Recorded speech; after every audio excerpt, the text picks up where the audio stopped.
Welcome to La Flèche Wallonne, one of the first hilly classics here. I'm joined by a very special guest, the manager of the Vallnord team. Jay himself has joined the broadcast. So how about you introduce yourself, Mr. Jay?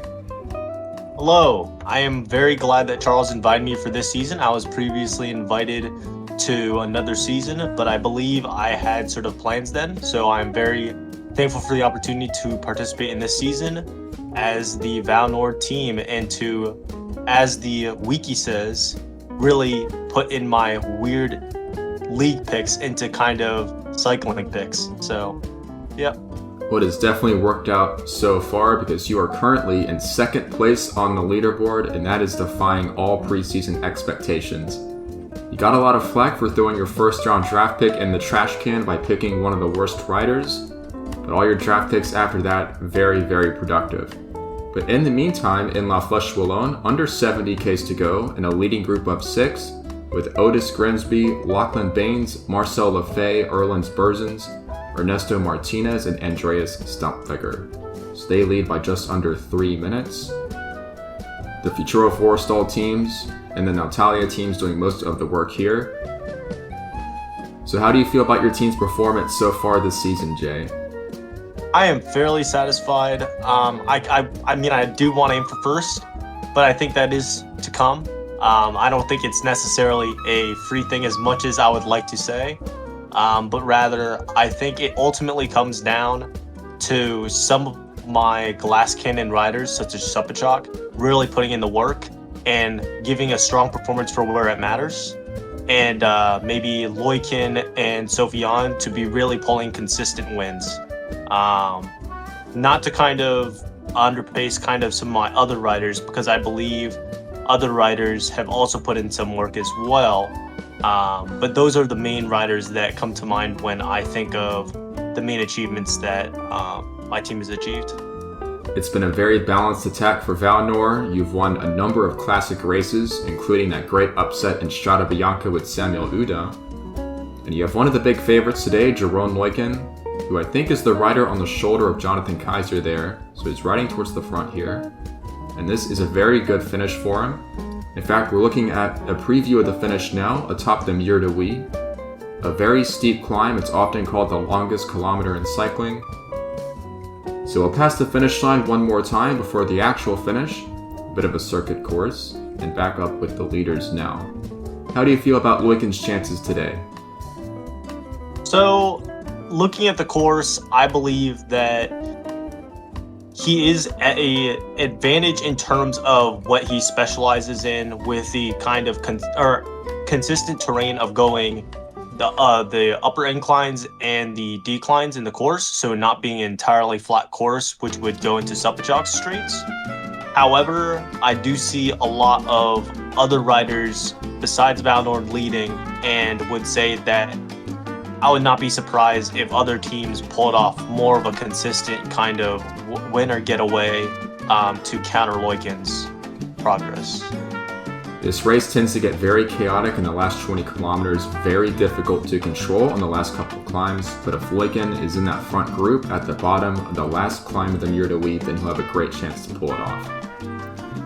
One of the weaknesses of your team is the team strength from race to race, because you have a lot of specialists in certain disciplines, but they don't really seem to work together in a lot of situations. But it's worked out because you've been very productive nonetheless.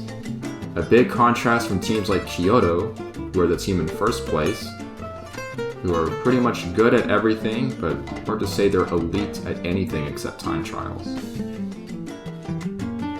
And that breakaway group still leads by around 2 minutes. It's coming down a little bit, and I don't think they're going to stay away, although crazier things definitely have happened. Same team still working, and there's your boy Sofiane Jamouni doing a nice turn of pace at the front.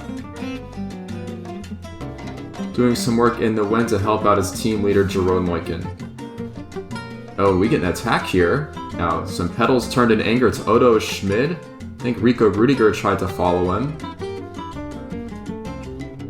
One of the first. That is a fast breakaway. That is a very fast breakaway. Completely gassing every other. Right over the top of the climb, so he just gets to free fly on the descent and open up a bit of a gap, but I think Udabaya is not going to let him get away. She'll just ride tempo and reel him back bit by bit. What do you think of some of the other teams so far? I'm sure Kyoto and AlphaTauri are your big rivals. You've had some beef in the Discord with the manager of the AlphaTauri team, a bit of trash talking here and there. So I wouldn't really consider that necessarily a rival. I don't necessarily, even though I do have respect for the other teams, I don't consider any one team necessarily a kind of, not necessarily even like worthy or anything like that. It's just it's more so that I find every team having a chance to win more like myself, because I understand my team's an underdog team. And I don't want to necessarily say, oh yeah, me and this other team are the only kind of teams that really will play a role in kind of the cycling, because I just don't think that's necessarily true at all. So I would say I heavily dislike Kyoto just because of their consistent pull-off wins back-to-back. AlphaTauri, I do think that they have gotten a bit unlucky on some of their courses. However, I think other riders or other teams as well will have a chance further down the line, most likely.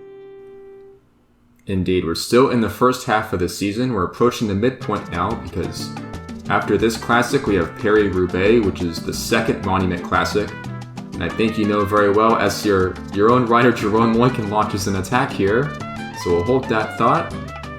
Over the top of the second passage of the Mur de Huy, and he's trying to get up to Odo Schmid now.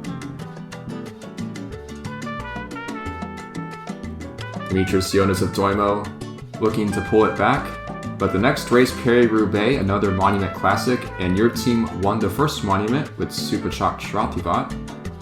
However, I think Paris-Roubaix is very poorly suited for your team, so hopefully you can limit the losses there. And after that, we get to the actual midpoint of the season, the first Grand Tour of the Giro d'Italia. And that is a very important race for Vallnord, and all teams in fact.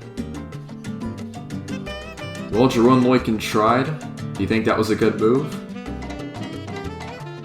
I do think that was a good move just to gain some ground. I do think that he may have wanted to wait till the end a little more, but we'll see how that turns out. Well, sometimes you just want to test the legs of your rivals and the awareness of their domestiques. That time didn't work, but I don't think he spent too much energy there. We're under 20 Ks to go now, so things will get a bit more intense. Attackers being brought back, and the last three survivors of the breakaway, the two Jupiler riders and Ernesto Martinez, back in the fold, and we get an attack by Jean-Marie Caillou, the Dauphiné winner.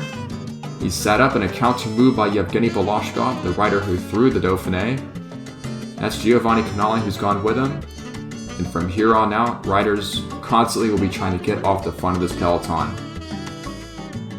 So as I said before, Loikin, I believe, went too early because now other riders are taking advantage of a breakaway that was led by, I believe they're behind now. Collis is in the lead. However, I think I just saw Loikin's head pop up there, so he's still in the front. He just has to follow these attacks, keep himself in good position. And Raul Sanchez launching a second attack in his Flèche Wallonne. And he's approaching the 10 Ks to go banner onto a downhill section of the course, a very twisting descent. And the gap's gone out. It's over 20 seconds here, but plenty of strong riders there to chase it down. It's not going to stay away. But this next passage of the Côte de Chirav, I think we'll see a winning move form there. Egan Collis riding very aggressively. Now the Mur de Huy, the last climb, the uphill finish inside the last 2 kilometers. If you attack too early, you're going to overcook yourself, so the timing is very, very important. And I think that's Harold Skovko who's trying to force the move, followed by Futura 4-star rider and the ever-attacking Rodolfo Lucci. This is a very strong group of 3. It's been brought back. Looks like most of the favorites still there, including Jerome Loikin, about 7th position. I'm sure you're watching with great interest, Jay, to see if Loikin I am indeed. In the end, under 5K. I believe Loikin, as I said, I kind of disagreed with the move earlier that he pulled off just because I think the timing in terms of the other riders may have been a little off, but now it comes time to the pivotal moment to see if he actually pulls it off. This is the start of the Mur de Huy. We're at the base of the climb. The Futura 4-star rider is going to lead the way. I think that's Jonathan Kaiser. Veloshkov, he's going to start on the right-hand side. Rodolfo Lucci on the left. And Loiken's in great position, second wheel. He's going to make his final sprint now. Neck and neck with Rodolfo Lucci. But I think Loiken's just cooked it a little bit too early. Lucci pulling away over the top of the steepest section. Oh my He's going to sprint for the finish. And Lucci's going to win comfortably ahead of that Kyoto rider. And Jeroen Loiken, I think he's going to get third place just on the line ahead of Giovanni Canale. That was Lida, the Kyoto rider, who got second place. And Yevgeny Blashkov up there in fifth. And nobody can keep Mario Matsuoda outside of the top 10 in a race because he's got himself another 6th place result. Well, unfortunate that a Kyoto rider finished ahead of Jeroen Loiken. But all in all, I think a productive day for the Vallnord team. But let's give some credit for Rodolfo Lucci because he timed it to perfection. And the rider who's had a lot of bad luck this season with flat tires and just having bad days out on the road, has finally got himself a big win for the Natalia team. And that team needs a bit of a lift, but they've done well the past few races, slowly making some inroads there. So initial impressions on your result, Jay. How do you feel about Jeroen Loiken's performance? I do think Jeroen Loiken did very good, but I am not going to lie, I did really want him to hit that first, and for a second, I had a flicker of hope at the very end when he did really come around the curve very strong. However, when I saw his slow decline and slow of speed, I got very scared, and for very good reason. So the result, very pleasing, however, not up to necessarily my fullest expectations for my team. Always good to have a manager with high standards, and we'll take a look at the full results now. In first place, Rodolfo Lucci, the little Italian for Natalia, has got his first victory of the season by 4 seconds ahead of Ibai Lida. Jeroen Loiken was in third place, Giovanni Canale fourth, and Yevgeny Blashkov fifth. They were all given the same time. Mario Matsuoda of Hackett is in sixth place, Jonathan Kaiser seventh, Laura Duverne eighth, Hippolyte Tuton ninth for Kyoto, and Rico Rudiger of Euskaltel Euskadi in 10th place. And we'll show the rest of the scoring riders down to the top 20 as always. So it's great to have a guest commentator on for this race, and I think we might have him on again for Paris-Roubaix. Hopefully we'll have something to talk about because his team is not going to figure amongst the front of that race. But a second monument race of the season, very important rendezvous for every single team because a lot of points up for grabs. We'll see you next time for L'Enfer du Nord. Thanks for watching. We'll see you next time.